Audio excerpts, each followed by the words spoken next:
بسم الله الرحمن الرحيم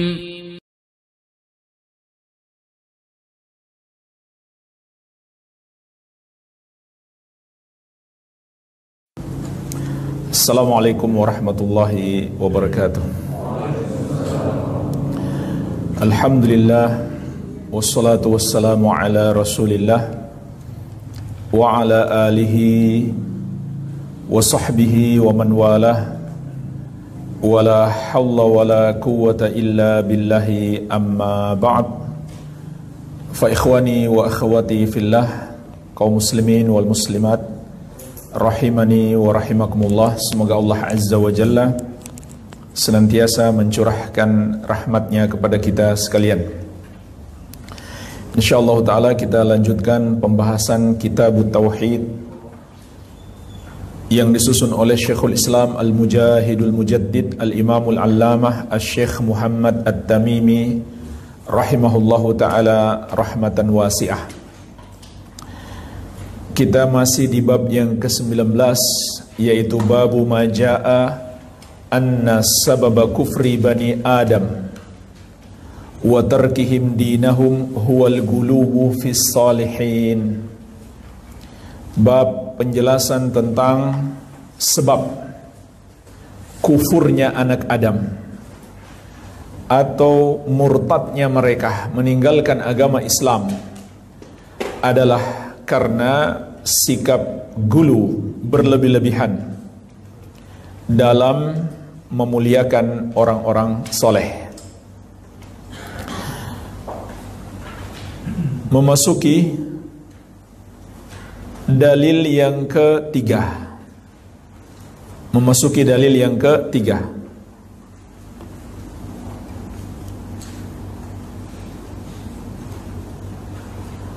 Penulis rahimahullah ta'ala berkata, wa an Umar radhiyallahu anhu anna Rasulullah sallallahu alaihi wasallam qala. Dan dari sahabat yang mulia Amirul Mukminin Umar bin Al-Khattab radhiyallahu anhu, semoga Allah meridhai beliau, sahabat yang masyhur, manusia terbaik setelah Nabi Muhammad sallallahu alaihi wasallam dan Abu Bakar pada umat Islam, yang sudah dijamin masuk surga. Pemimpin Islam pertama yang bergelar Amirul Mukminin Umar bin Al-Khattab, semoga Allah meridhai beliau. Anna Rasulullah sallallahu alaihi wasallam qala, bahwasannya Rasulullah sallallahu alaihi wasallam bersabda, la tutruni kama atratin nasara ibn Maryam, janganlah kalian memuji aku secara berlebih-lebihan sebagaimana umat Nasrani memuji Isa bin Maryam. Innama ana abdun, karena aku hanyalah seorang hamba. Faqulu abdullahi wa rasuluh, maka katakanlah Muhammad itu adalah hamba Allah dan Rasulnya. Akhrajahu, dikeluarkan oleh Al-Bukhari dan Muslim. Tapi lafaz ini jamaah sekalian adalah lafaz milik Bukhari, lafaz milik Al-Bukhari, namun asal hadis ini ada juga dalam riwayat Muslim. Inilah jemaah sekalian dalil yang ketiga dari bab yang ke-19. Penulis rahimahullahu ta'ala berdalil dengan hadis yang mulia ini untuk mengingatkan kita bahaya sifat gulu. Inilah pelajaran pertama yang bisa kita petik dari hadis yang mulia ini, yaitu bahayanya sifat gulu, berlebih-lebihan dalam memuliakan orang-orang soleh. Ini secara umum. Dan secara khusus dalam memuji orang soleh. Ini sangat berbahaya. Rasulullah SAW mengabarkan kepada kita dalam hadis ini bahayanya apa? Itulah yang menyebabkan umat Nasrani terjerumus dalam kekufuran, dalam dosa terbesar yang paling dimurkai oleh Allah Azza wa Jalla, yaitu berlebih-lebihannya mereka, gulunya mereka dalam memuji Nabi Isa alaihi salam. Maka Nabi SAW menegaskan, la tutruni, jangan kalian memuji aku berlebih-lebihan. Kama atratin nasara bin Maryam, sebagaimana umat Nasrani memuji Isa bin Maryam. Apa kata mereka? Beliau adalah Allah. Yang lain berkata, beliau anak Allah. Yang lain lagi berkata, beliau adalah satu dari yang tiga. Ini semuanya ucapan-ucapan melampaui batas.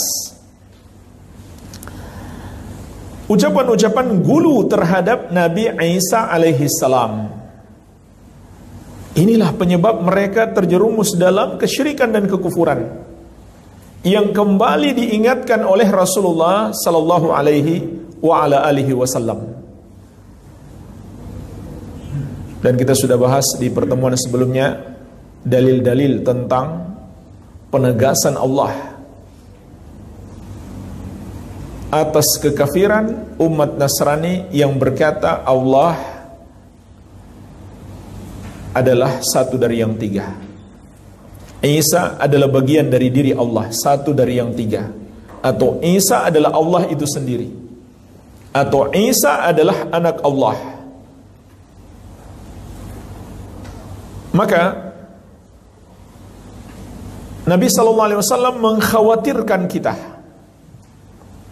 Dan ini termasuk pelajaran penting yang bisa kita petik dari hadis ini.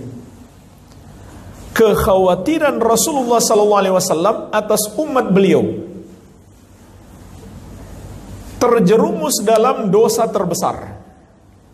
Dan inilah jemaah sekalian, kasih sayang yang paling besar.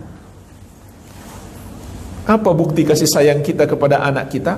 Tentu buktinya banyak. Tapi yang paling tinggi apa? Yang paling besar apa? Kita jaga dia dari kesyirikan. Kita ingatkan dia bahaya dosa syirik. Itu bukti terbesar. Begitu pula kepada istri kita, kepada semua orang. Tanda cinta yang terbesar adalah menjaga mereka dari kesyirikan. Dan inilah sifat Nabi SAW. InsyaAllah ada bab khusus yang membahas tentang ini. Sifat kasih sayang Nabi SAW yang sangat besar kepada umat ini. Sekaligus jasa beliau terbesar, kebaikan beliau terbesar yang tidak dapat ditandingi oleh siapapun. Sehingga beliau layak menjadi manusia yang paling kita cintai dan paling kita muliakan. Apa kebaikan beliau terbesar kepada kita? Menunjuki kita jalan kebenaran. Maka wajar kalau Rasulullah SAW harus menjadi makhluk yang paling kita cintai, yang paling kita muliakan, yang paling kita bela. Bahkan kita siap berjihad di jalan Allah untuk membela Rasulullah sallallahu alaihi wasallam. Dan itu bagian dari keimanan. Itu bagian dari keimanan. Kalau ada orang muslim tidak marah ketika Nabi sallallahu alaihi wasallam dihina, dilecehkan, maka dipertanyakan keimanannya. Dia masih beriman tidak? Kalau dia punya iman, mestinya dia marah. Bahkan Nabi sallallahu alaihi wasallam mengatakan, "Awthaku ural iman al-muwalatu fillah wal mu'adatu fillah wal hubbu fillah wal bughdu fillah." ikatan iman yang paling kuat adalah bersikap loyal karena Allah, memusuhi karena Allah, mencintai karena Allah, dan membenci karena Allah. Jadi jemaah sekalian, kalau ada orang nggak marah, Nabi SAW dihina, dilecehkan, itu dipertanyakan imannya. Maka inilah hadis diantara bukti tanda cintanya Nabi SAW kepada kita. Tidak ada manusia di muka bumi ini yang lebih cinta kepada kita melebihi Rasulullah SAW. Dan cinta beliau bukan sembarang cinta, tapi cinta yang memiliki pembuktian. Seringkali kita bilang cinta nggak ada bukti, nggak ada bukti. Tapi Rasulullah SAW memberikan bukti. Apa bukti cinta yang terbesar? Beliau melarang kita berbuat syirik dan mengingatkan kita pintu-pintu kesyirikan. Inilah diantaranya yang kita bahas. Nabi SAW mengingatkan kita, di antara pintu kesyirikan adalah kita suka muji-muji orang soleh, tapi dengan cara melampaui batas, dengan cara berlebih-lebihan. Ini pintu kepada kesyirikan yang telah menjerumuskan umat Nasrani ke dalam dosa syirik itu. Maka beliau sayang kepada kita sehingga beliau ingatkan kita agar jangan seperti umat Nasrani. Namun sangat disayangkan jemaah sekalian, ada sebagian umat Islam yang melanggar peringatan beliau, yang seakan tidak peduli dengan nasihat beliau. Mereka pun mulai membuat syair-syair, pujian-pujian kepada Rasulullah SAW yang melampaui batas, mengangkat beliau ke derajat Allah, persis seperti yang dilakukan umat Nasrani. Mereka kalau ditegur alasannya ini kan cuma puisi. Ternyata puisi hanya bagi sebagian orang, bagi sebagian lagi mereka sudah anggap itu salawat. Seperti sudah pernah kita bahas, salawat burdah. Salawat burdah sudah kita bahas ya, panjang lebar tentang kesyirikan yang terkandung dalam salawat burdah. Itu parah, bahkan dia tidak sisakan bagi Allah. Kalau dia samakan Nabi SAW dengan Allah, itu syirik. Tapi dalam salawat burdah, Allah tidak dia sisakan. Ini kata Syekh Ibnu Utsaimin dalam syarah beliau. Penulis burdah kata beliau, bahkan tidak menyisakan bagi Allah. Karena dia bilang, ya akramal khalqi ma liman aludhu bihi siwak inda hululil hadithil amim. Wahai makhluk yang paling mulia, yaitu Nabi Muhammad SAW, tidak ada tempat aku berlindung kecuali kepadamu ketika aku ditimpa musibah. Kalau dia bilang tidak ada tempat aku berlindung kecuali kepadamu dan kepada Allah, dia masih samakan Allah dengan Rasulullah SAW. Tapi sekarang Allah nggak disebut lagi. Kemudian lanjutannya, wa inna min judika ad-dunya wa darrataha. Sesungguhnya di antara anugerahmu wahai Muhammad adalah dunia dan akhiratnya. Jadi Allah nggak punya apa-apa lagi. Subhanallah. Kemudian lanjutannya, wa min ulumika ilmu lauhi wal qalam. Dan di antara ilmu yang engkau miliki adalah ilmu tentang lauhul mahfuz dan catatan takdir. Kata Syekh Ibnu Utsaimin rahimahullah, dia tidak menyisakan bagi Allah sedikit pun. Kalau dia sifatkan Nabi SAW dengan sifat-sifat ini, bahkan bisa jadi ini lebih parah daripada umat Nasrani. Umat Nasrani mengatakan Isa sama dengan Allah, Isa adalah satu dari yang tiga, Isa adalah anak Allah. Tapi penulis burdah mengatakan Muhammad lebih tinggi daripada Allah Subhanahu wa ta'ala sallallahu alaihi wa ala alihi wasallam. Ini terjadi. Begitu pula sudah kita bahas dalam salawat nariyah, juga dalam doa li khamsatun. Ini doa menjadi terkenal karena ada wabah. Ya, ini sudah kita bahas, terjadi pada umat Nabi SAW seperti yang terjadi pada umat Nasrani. Padahal Nabi SAW telah mengingatkan kita, Kemudian jemaah sekalian, pelajaran penting yang terkandung di dalam hadis ini. Hadis ini menunjukkan kepada kita sangat baik kita memuji Nabi Muhammad sallallahu alaihi wasallam. Tapi jangan berlebihan. Jangan berlebihan. Pujian berlebihan kepada Nabi sallallahu alaihi wasallam itu seperti apa? Pujian yang tidak berdasarkan dalil. Itu sudah berlebihan.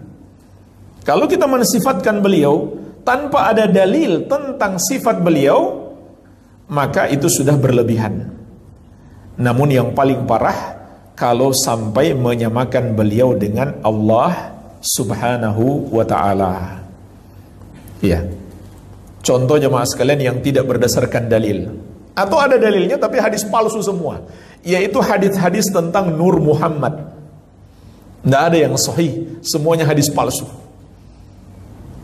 Juga hadis yang terkenal, laulaka ya Muhammad lama khalaqatul aflak. Kalau bukan engkau wahai Muhammad, kata Allah, aku tidak ciptakan seluruh makhluk. Hadis palsu. Dan masih banyak lagi hadis-hadis palsu yang berisi pujian-pujian, sanjungan-sanjungan kepada Rasulullah sallallahu alaihi wasallam. Ya. Kalau kita memuji berdasarkan hadis sahih, maka itu sangat baik. Itu sangat baik. Contohnya dalam hadis ini. Dan ini sebenarnya pujian yang paling tinggi. Yaitu kita katakan Nabi Muhammad sallallahu alaihi wasallam adalah Abdullahi wa rasuluh. Hamba Allah dan Rasulnya. Ini jemaah sekalian pujian paling tinggi kepada Rasulullah sallallahu alaihi wasallam. Karena itulah yang Allah berikan kepada beliau. Beliau adalah hamba Allah. Artinya hamba yang benar-benar merealisasikan ibadah kepada Allah. Itu maknanya. Beliau peribadahannya, penghambaannya yang paling tinggi kepada Allah. Kemudian beliau adalah utusan Allah yang harus selalu kita tunduk patuh kepada beliau. Masih banyak lagi yang lain, pujian-pujian berdasarkan dalil. Seperti kalau kita mengatakan beliau adalah Sayyidu waladi Adam, pemimpinnya anak Adam. Atau kita mengatakan beliau adalah manusia yang paling mulia. Dan ini sepakat seluruh ulama, tidak ada perbedaan pendapat. Bahkan makhluk yang paling mulia. Bukan sekedar manusia yang paling mulia, makhluk yang paling mulia. Makhluk yang paling mulia. Ya. Di syarah Syekh Ibn Utsaimin beliau juga berikan contoh, termasuk dulu kalau ada yang mengatakan kamarnya Aisyah yang di situ Rasulullah sallallahu alaihi wasallam dikuburkan itu menjadi lebih mulia daripada Ka'bah, daripada Masjidil Haram, daripada surga. Kenapa? Karena ada jasad Nabi Muhammad sallallahu alaihi wasallam. Ya, ucapan ini nggak ada dalilnya. Kalau kita katakan Muhammad sallallahu alaihi wasallam, jasad beliau lebih mulia daripada bangunan masjid ini, itu benar. Tapi kalau kita katakan tempat beliau berada saat ini lebih mulia daripada masjid, itu nggak ada dalilnya. Tidak ada dalilnya. Bahkan Syekh Ibnu Utsaimin mengatakan, saya menyaksikan dengan mataku sendiri. Ada orang berpaling dari Ka'bah lalu menghadap ke arah kuburan Nabi sallallahu alaihi wasallam dan berdoa kepada beliau. Jadi Ka'bah ada di belakangnya. Jadi dia ceritanya lagi di Masjidil Haram, di depan Ka'bah, tiba-tiba dia berpaling, Ka'bah dia belakangi, lalu dia menghadap ke arah kota Madinah, ke arah kuburan Nabi sallallahu alaihi wasallam dan berdoa kepada beliau. Maka ini adalah kebodohan dan kesyirikan. Iya.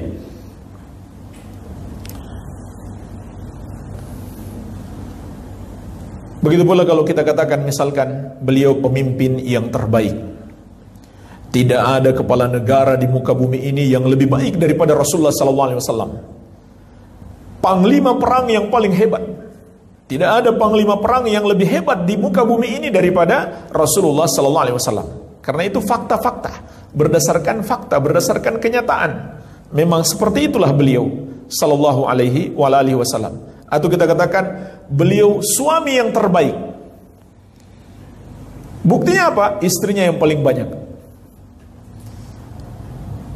Siapa yang paling banyak istrinya, dialah suami yang paling baik.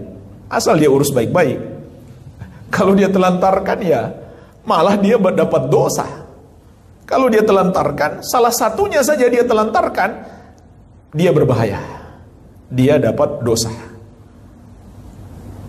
Tapi kalau dia istrinya banyak dan semuanya dia urus baik-baik, maka kesempatan dia mendapatkan pahala lebih besar daripada yang istrinya cuma satu. Apalagi yang gak punya istri. Jadi jemaah sekalian, punya istri itu adalah pintu ibadah. Kalau diurus baik-baik, dinafkahi, dididik, jadi semangat nikah. Makanya kata Ibnu Abbas radhiyallahu anhuma, tazawwaj fa inna khaira hadhil ummah aktsaruhum nisaan. Menikahlah kamu, karena sebaik-baik umat ini adalah yang paling banyak istrinya. Ini makna ucapan beliau dua. Pertama, maksudnya Nabi Muhammad SAW. Yang kedua, yang betul-betul punya istri banyak dan dia urus baik-baik. Dia nafkahi, dia didik, dia perlakukan dengan baik. Maka tentu dia mendapatkan pahala lebih banyak daripada yang lebih kurang daripada dia. Baik.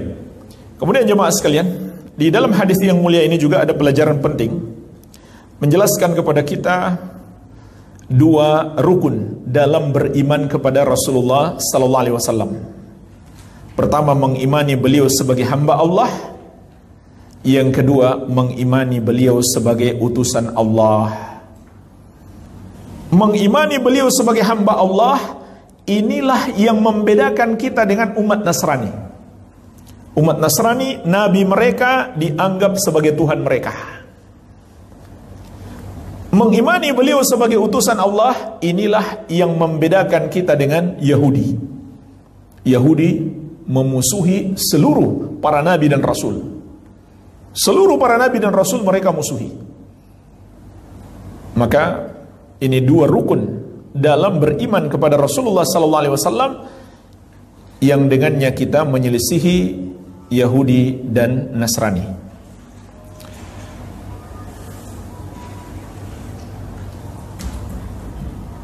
Oleh karena itu jemaah sekalian, kalau kita memiliki dua rukun ini, maka kita selamat dari al-ifrat wa tafrid. Al-ifrat melampaui batas dalam memuliakan, dan at-tafrid adalah melampaui batas dengan cara menentang. Yang pertama sifat Nasrani, yang kedua sifat Yahudi. Maka kita imani Nabi sallallahu alaihi wasallam hanyalah hamba Allah, artinya beliau manusia biasa sama seperti kita, tidak punya sifat-sifat Allah sedikit pun, tidak tahu perkara gaib, tidak bisa memberi manfaat atau menimpakan mudarat, tidak bisa memberikan atau menentukan hidayah bagi seseorang, sebagaimana telah kita bahas panjang lebar dalam bab sebelum-sebelumnya yang berbicara tentang Nabi Muhammad sallallahu alaihi wasallam. Tetapi bersamaan dengan itu, kita pun mengimani beliau sebagai utusan Allah, sehingga konsekuensinya apapun yang beliau tetapkan kita tunduk patuh, apapun yang beliau ajarkan kita terima sepenuhnya. Tidak boleh ada satupun yang kita tolak. Menolak salah satu ajaran Rasulullah SAW juga termasuk pembatal keimanan. Kalau ada orang yang mengatakan misalkan, saya kurang setuju dengan hadis ini, batal imannya. Dia bukan muslim lagi. Dia bukan lagi seorang muslim. Saya kurang setuju dengan ajaran ini, atau ajaran ini sudah tidak cocok lagi. Cocoknya zaman dulu saja, atau cocoknya di Arab saja, maka itu pembatal keislaman. Di surat An-Nisa ayat ke-65 Allah menegaskan, "Fala wa rabbika la yu'minuna hatta yuhaqqimuka fima syajara bainahum thumma la yajidu fi anfusihim harajan mimma qadaita wa yusallimu taslima." Sekali-kali tidak, demi Rabbmu mereka tidaklah beriman wahai Muhammad sampai mereka menjadikan engkau pemutus perkara atas perselisihan yang terjadi di antara mereka, kemudian mereka tidak dapatkan di hati mereka keberatan sedikit pun, dan mereka tunduk sepenuhnya. Jadi ayat ini menegaskan, siapa yang tidak menerima atau dalam hati menolak atau tidak mau tunduk terhadap apa yang ditetapkan Nabi SAW, kata Allah, la yu'minun, mereka bukan orang-orang yang beriman. Jadi ini dua sisi kekufuran. Yang pertama, kufur karena menyamakan Nabi Muhammad SAW dengan Allah. Yang kedua, kufur karena menolak syariat beliau, apalagi disertai dengan kebencian, atau lebih parah lagi dengan penghinaan kepada beliau, ataupun penghinaan kepada ajaran-ajaran beliau sallallahu alaihi wa ala alihi wasallam. Dan orang yang melakukannya juga masuk dalam ayat inna syani'aka huwal abtar, sesungguhnya yang membencimu wahai Muhammad dialah yang terputus. Makna membencimu di sini, kata Imam Ibnu Katsir dalam tafsir beliau, mencakup membenci pribadi beliau ataupun membenci ajaran beliau. Sedangkan makna al-abtar, dia yang terputus kebaikan dari dirinya, terputus dia dari hidayah. Seseorang itu kalau dia membenci Nabi Muhammad SAW dan dia tidak mau bertobat kepada Allah, maka dia terputus dari kebaikan, terputus dari hidayah, hidupnya pasti tersesat, dan terputus dari rahmat Allah Subhanahu wa ta'ala. Begitu pula terputus dari penyebutan tentang kebaikan dirinya. Orang tidak akan menyebut kebaikan-kebaikan dirinya di saat ini atau di kemudian hari setelah dia mati. Orang hanya akan mengingat keburukannya saja yang disebut-sebut orang. Buktinya apa? Contohnya Abu Jahal, Abu Lahab. Apakah mereka nggak punya kebaikan? Ada kebaikan mereka, tapi orang tidak mengingatnya, orang melupakannya. Yang mereka ingat cuma kejahatan mereka.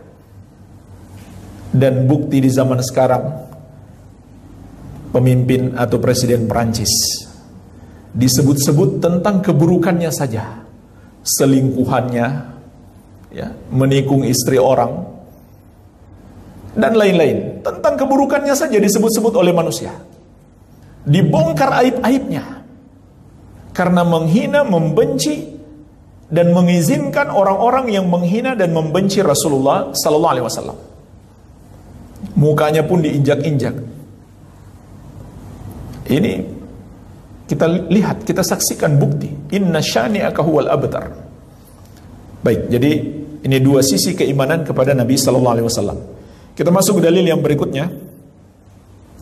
Dalil yang keempat. Penulis rahimahullahu taala berkata, qala Rasulullah sallallahu alaihi wa ala alihi wasallam.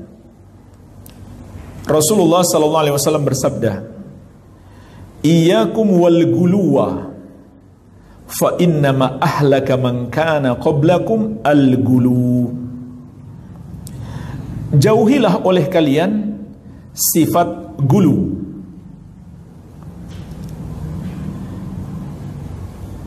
Karena yang membinasakan umat sebelum kalian hanyalah karena gulu mereka. Hadis ini sahih, diriwayatkan Imam An-Nasai dari Ibnu Abbas radhiyallahu taala anhumah.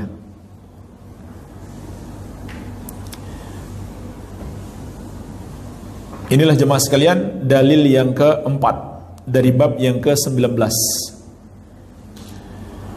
Sama dengan hadis sebelumnya, pelajaran terpenting yang bisa kita petik dari hadis yang mulia ini adalah penjelasan tentang bahaya gulu, bahaya berlebih-lebihan di dalam agama. Apa bahayanya? Rasulullah sallallahu alaihi wasallam mengabarkan kepada kita, inilah kehancuran, inilah sebab kehancuran umat-umat terdahulu. Ini sebab kehancuran umat-umat terdahulu karena gulu. Bahkan beliau memberi pembatasan dengan kata innama. Innama itu artinya hanyalah. Ahlaka man kana qablakum al-gulu, yang menghancurkan, membinasakan umat-umat sebelum kalian adalah gulu. Namun dalam dua bentuk gulu. Gulu dalam memuliakan dan gulu dengan cara menentang. Dua-duanya yang menghancurkan umat-umat terdahulu. Dan Nabi SAW mengatakan hanya ini sebenarnya penyebab mereka hancur. Kalau kita globalkan, simpulkan, apa sih penyebab umat-umat dahulu hancur? Binasa. Binasa itu artinya jemaah sekalian, di dunia tersesat, kemudian mendapatkan azab. Azab bisa jadi Allah percepat di dunia atau ditunda di akhirat. Itu artinya binasa. Itu artinya hancur. Apa sih sebabnya? Sebenarnya sebabnya hanya satu. Akarnya hanya satu, yaitu sifat gulu mereka, tapi dalam dua bentuk. Gulu dalam mencintai dan memuliakan, sehingga mengangkat orang-orang soleh sebagai sesembahan mereka. Ini yang terjadi pada umat Nabi Nuh, sebagaimana yang telah kita bahas di pertemuan yang lalu. Ini pula yang terjadi pada umat Nasrani, sebagaimana telah kita bahas di pertemuan sebelumnya lagi, di awal bab ini. Dan juga ini yang terjadi pada orang Yahudi. Orang Yahudi juga punya kesyirikan ini, gulu kepada Uzair.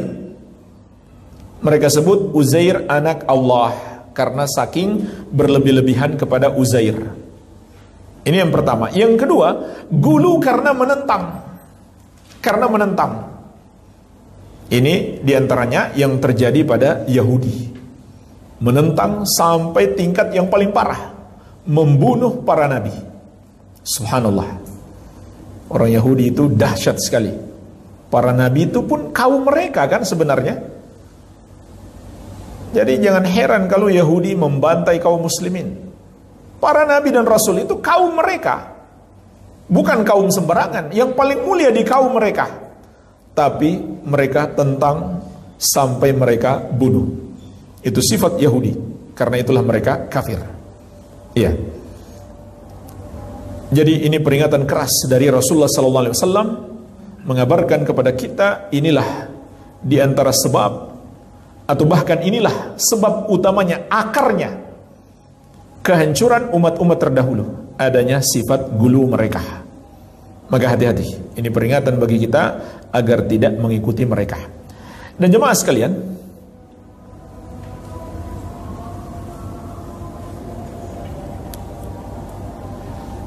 ada kisah yang melatar belakangi hadis ini. Yang melatar belakangi hadis ini. Dan dari kisah itu kita bisa memetik pelajaran, yaitu Nabi SAW memerintahkan Ibnu Abbas radhiyallahu ta'ala anhuma untuk mengumpulkan batu-batu kecil, kerikil-kerikil, untuk melempar jamrah. Untuk melempar jamrah. Setelah dikumpulkan, lalu beliau bersabda, amsalu haula'i farmu. Dengan batu-batu kerikil kecil yang semisal inilah kalian melempar jamrah. Lalu beliau sampaikan hadis ini, wa iyyakum wal ghuluwa fid din. Dan jauhilah oleh kalian sifat gulu di dalam agama. Fa innama ahlaka man kana qablakum al-gulu.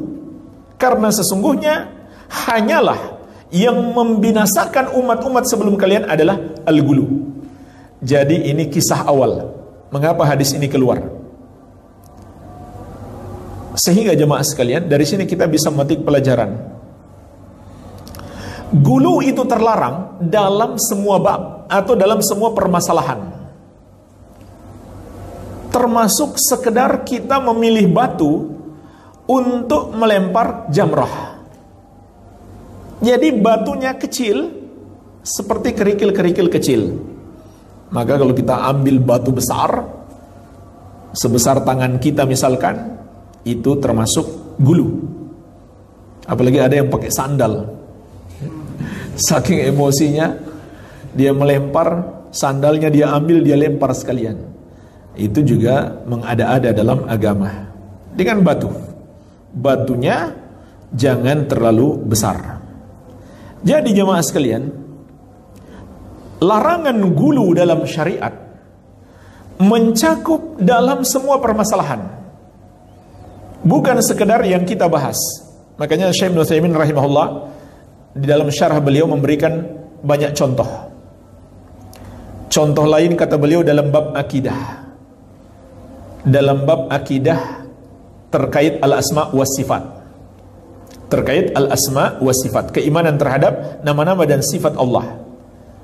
Maka kita harus menjauhi dua kutub gulu. Yang pertama, gulu dalam al-itsbat, penetapan. Yang kedua, gulu dalam an-nafyu atau at-tanzih, penafikan dan pensucian. Dan jemaah sekalian, dua golongan ini, kalau kita tanya kepada mereka, kenapa sampai seperti itu? Umumnya mereka akan menjawab, kami bermaksud baik. Kami ingin benar-benar beriman kepada Allah. Jadi golongan yang pertama, kata Syekh, gulu dalam itsbat, dalam penetapan sifat Allah, yaitu mereka mengimani sifat-sifat Allah, tapi mereka samakan dengan sifat makhluk. Mereka melakukan tashbih dan tamthil, menyerupakan Allah dengan makhluk. Lalu muncul golongan yang kedua, gulu di dalam an-nafyu, penafikan, dan at-tanzih, pensucian. Maunya mereka mensucikan Allah dari sifat-sifat tercelah, tapi melampaui batas. Sifat Allah pun mereka buang. Jadi yang pertama pinginnya beriman kepada sifat Allah, tapi melampaui batas sampai menyamakan sifat Allah dengan sifat makhluk. Golongan yang kedua pinginnya mensucikan Allah, tapi melampaui batas. Saking melampaui batasnya, sifat Allah pun mereka buang, mereka tolak, atau mereka takwilkan macam-macam. Ini gulu namanya. Dan kedua-duanya gulu dalam beragama, karena dua-duanya pingin melaksanakan agama, niatnya. Jadi hati-hati. Maka ahlus sunnah di tengah. Ahlus sunnah mengimani sifat-sifat Allah, tidak sedikit pun menafikan sifat-sifat Allah, tapi tidak menyerupakan Allah dengan makhluk. Kemudian dalam amalan dan keimanan, golongan Khawarij, mereka mengkafirkan orang yang melakukan dosa besar dalam kehidupan dunia ini, dan di akhirat kata mereka dia pasti kekal di neraka. Padahal dia masih muslim, tapi mereka anggap kafir. Mu'tazilah mengatakan dia bukan lagi muslim, bukan lagi kafir. Bukan kafir tapi bukan muslim lagi. Namun kata Mu'tazilah di akhirat kekal di neraka, sama dengan Khawarij. Lalu muncul golongan Murji'ah, mereka mengatakan imannya sempurna walau dia melakukan dosa-dosa besar. Maka ahlus sunnah masih tetap pada ajaran aslinya. Ahlus sunnah mengatakan pelaku dosa besar adalah muslim, mukmin, tapi imannya lemah. Sedangkan nasibnya di akhirat kembali kepada kehendak Allah. Selama dia masih muslim, kalau Allah kehendaki diampuni, maka diampuni. Kalau Allah menghendaki diazab, maka diazab, namun azabnya tidaklah kekal.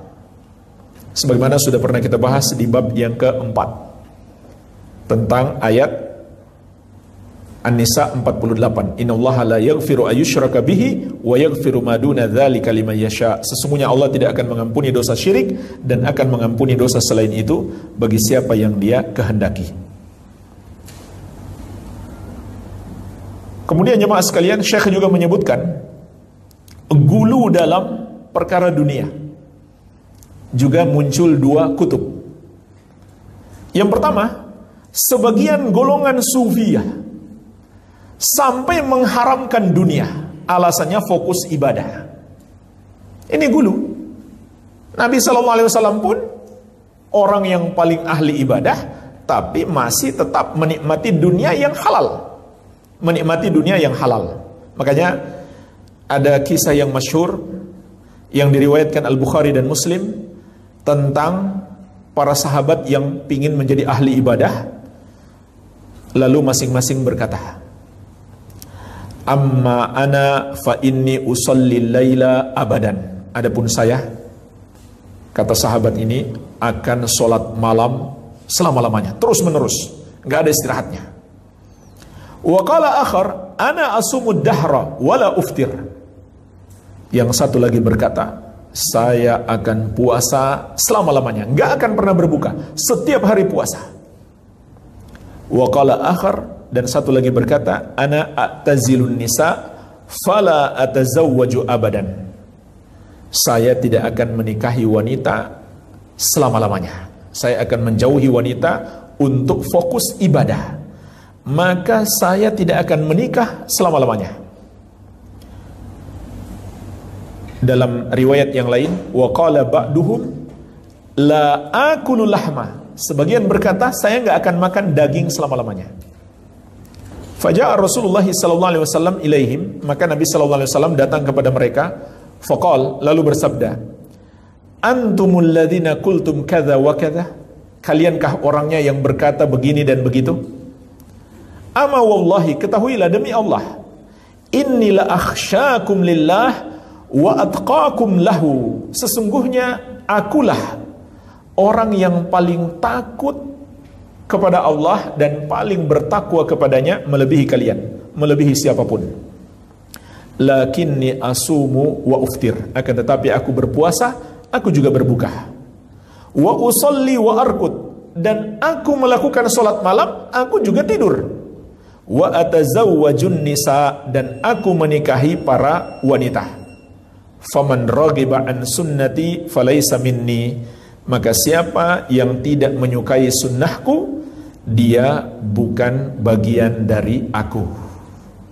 Jadi inilah yang dikatakan oleh Nabi sallallahu alaihi wasallam kepada para sahabat beliau yang ketika itu salah memahami untuk menjadi ahli ibadah, seakan-akan dunia sudah haram. Maka tidak seperti itu.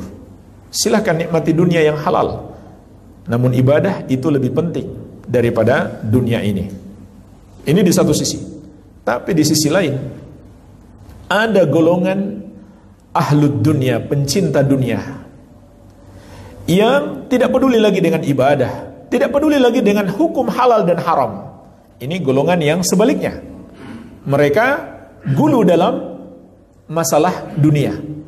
Cinta dunia, tidak peduli lagi dengan yang halal dan haram. Asalkan menguntungkan secara materi, mereka lakukan. Mereka tidak peduli. Baik, kemudian Syekh berikan contoh lagi. Dalam masalah adat kebiasaan. Dalam masalah adat kebiasaan, ada dua golongan lagi.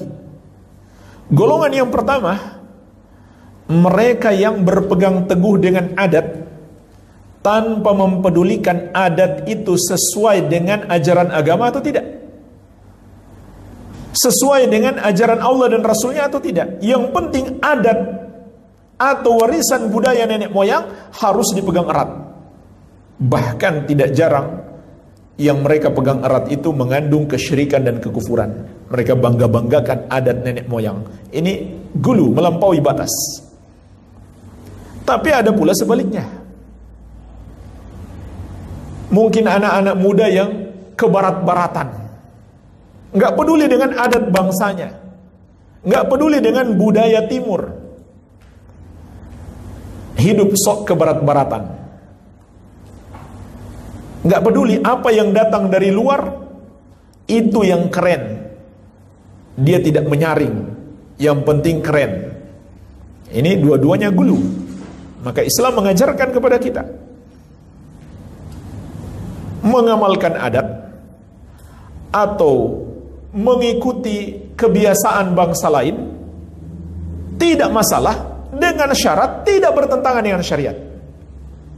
Ataupun ada yang baru dari bangsa lain, mungkin teknologi mereka, itu hal yang mubah.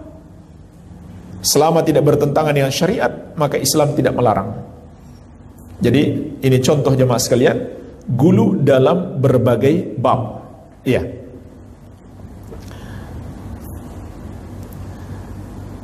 Baik, insya Allah tersisa satu dalil lagi, mungkin kita bahas di pertemuan yang akan datang. Berarti pertemuan yang akan datang hanya satu dalil kita bahas, sekaligus kita sisakan waktu untuk tanya jawab. Semoga bermanfaat. Lebih dan kurangnya saya mohon maaf. Wabillahi taufik. Subhanakallahumma bihamdik, asyhadu an la ilaha illa anta, astaghfiruka wa atubu ilaik. Wa sallallahu ala nabiyyina Muhammadin wa alihi wasallam. Wa akhiru da'wana anil hamdulillahi rabbil alamin. Wassalamualaikum warahmatullahi wabarakatuh.